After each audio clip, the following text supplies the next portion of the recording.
బాలు కుటుంబాన్ని అవమానం చేద్దామని చెప్పి ఆ డిపో మేనేజర్ తన భార్యతో కలిసి ఈ బాలు కుటుంబం దగ్గరికి వచ్చి బాలు వాళ్ళ నాన్నను చాలా ఎక్కువగా అవమానిస్తాడు.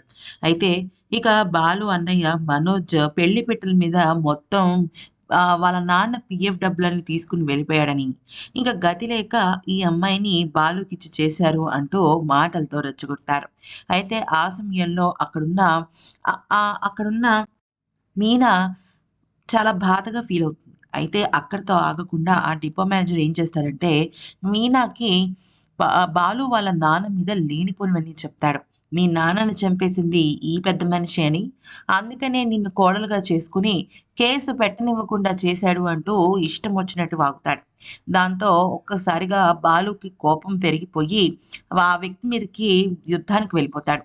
అయితే ఆ తర్వాత ఏమవుతుందంటే ఇంకా గొడవ పెద్దది అవుతుంది. రెచ్చగొట్టే ప్రయత్నం చేస్తాడు ఈ ఈ మనిషి.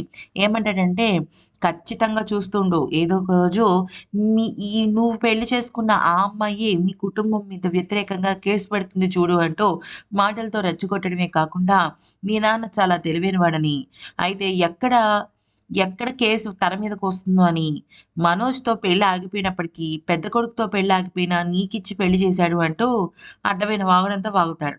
దాంతో బాలు చాలా కోపంగా ఉంటే, అక్కడున్న బాలు వాళ్ళ నాన్న మొత్తం ఆ పరిస్థితిని చక్కదిద్దే ప్రయత్నం చేసి, ఆ వ్యక్తికి అంటే డిపో మేనేజర్‌కి వార్నింగ్ ఇచ్చి అక్కడితో వెళ్ళిపోతాడు. ఇదంతా వెనక నుంచి వింటున్న మనోజ్, ఈ జన్మకు మా నాన్న నన్ను క్షమించడని, మా నాన్నకి నా వల్లే ఈ పరిస్థితి వచ్చింది అంటూ కొద్దిగా బాధపడతాడు. ఆ తర్వాత ప్రభావతి స్నానం చేసి వచ్చే లోపు మొత్తం మీనా ఇల్లు గదులన్నీ కూడా ఊడుస్తూ ఉంటుందనమాట. అది చూసి హ్యాపీగా ఫీల్ అవ్వాల్సిన ప్రభావతి అనుమానపడుతూ ఉంటుంది. ఈలోపు మెడలో చైన్ వేసుకుందామని చైన్ వెతక్క ఎక్కడా కనిపించకపోయేసరికి ఖచ్చితంగా ఆ అమ్మాయే తీసేసి ఉంటుంది అని చెప్పేసి మొత్తం ఎతకడం మొదలుపెడుతుంది.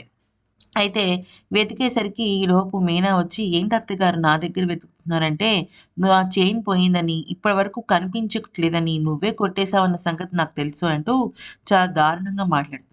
అయితే మీ రూమ్‌లోకొచ్చి మీ ఇల్లు తుడిచినంత మాత్రాన అలా అయిపోతుందా అంటూ బాధపడుతూ ఉంటుంది. అయితే నువ్వే తీసావు" అని మీనాని మాటలతో గుచ్చి పెడుతుంది ప్రభావతి.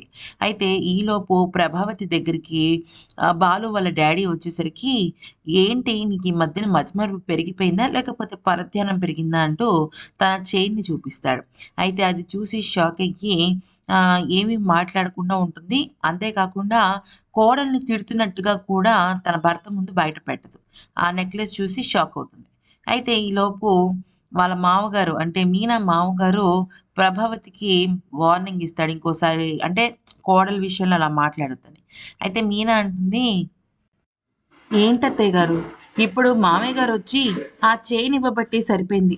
లేకపోతే మీరు నా మీదే నిందలు వేసేవారు కదా" అంటూ మాట్లాడితే, "చాలు చాలే ఆపు.